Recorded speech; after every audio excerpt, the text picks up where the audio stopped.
மேகதாது அணையை தடுப்போம், காவிரியை காப்போம். மேகதாது அணையை காவிரியின் குறுக்கே கட்ட ஒருபொழுதும் அனுமதிக்க மாட்டோம் என்று தமிழ்நாட்டிலே விவசாயியை கடவுள் என்று சொல்லியிருக்கக்கூடிய விவசாயியின் பாதுகாவலர், மதிப்புக்கும் மரியாதைக்குரிய பாட்டாளி மக்கள் கட்சியினுடைய தலைவர் மருத்துவர் அன்புமணி ராமதாஸ் அவர்கள் தலைமையை இன்று ஏற்று நாம் எல்லாம் மிகப்பெரிய ஆபத்தில் இருந்து கொண்டிருக்கிறோம் என்பதை உங்களுக்கு உணர்த்துவதற்காகத்தான் ஊராக காவிரி டெல்டா பாசன பகுதிகளை நடைபயணமாக நடந்து கொண்டு வந்துட்டு இருக்கிறார். இந்த பிரச்சனையை எல்லாரும் தெளிவா புரிஞ்சுக்கணும்.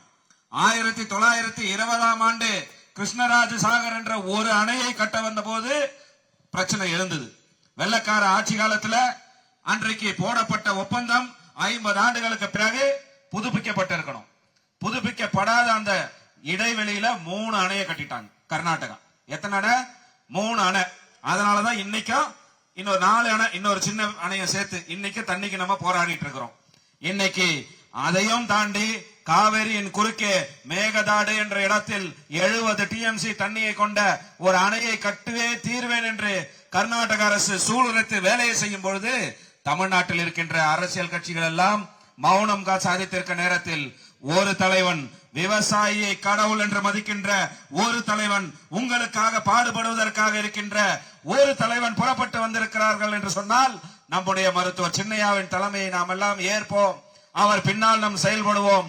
எந்த அரசியல் சூழ்நிலை இருந்தாலும் சரி, விவசாயிகளின் பிரச்சனை என்று சொன்னால் இனி எல்லா கட்சியும் என்ன பண்ணிட்டு இருக்காங்க?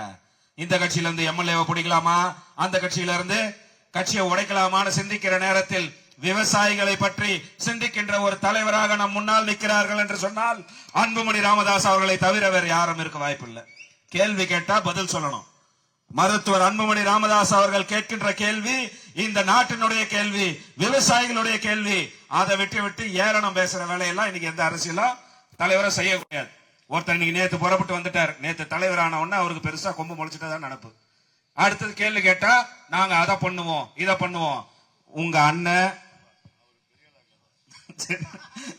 அவங்க அப்பனுக்கு தாத்தன் எல்லாம் பார்த்துட்டு வந்த கட்சி தான் பாட்டாளி மக்கள் கட்சி என்பதை இந்த நேரத்தில் உங்களுக்கு புரிந்து கொண்டு உங்களுடைய கேள்வியை மருத்துவர் அன்புமணி ராமதாஸ் கேட்டுக்கொண்டே இருப்பார். இந்த மக்களுக்கு நியாயம் கிடைக்கின்ற வரை போராடி கொண்டே இருப்பார்.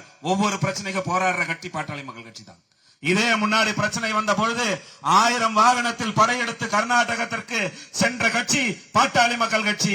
மேகதாது அணையை நீங்கள் கட்ட முயற்சி செய்தீர்கள் என்று சொன்னால் அதை விட 2 மடங்கு இளைஞர்கள் இன்றைக்கு மருத்துவர் அன்புமணி ராமதாஸ் பின்னால் திரளுவோம். அவருடைய கட்டளையை நிறைவேற்றுவோம். எங்கள் உயிரை கொடுத்தாவது அந்த அணையை கட்டுவதை தடுத்தே நிறுத்துவோம் என்று நேரத்தில் கூறிக்கொண்டு வாய்ப்புக்கு நன்றி கூறுகிறேன். நன்றி.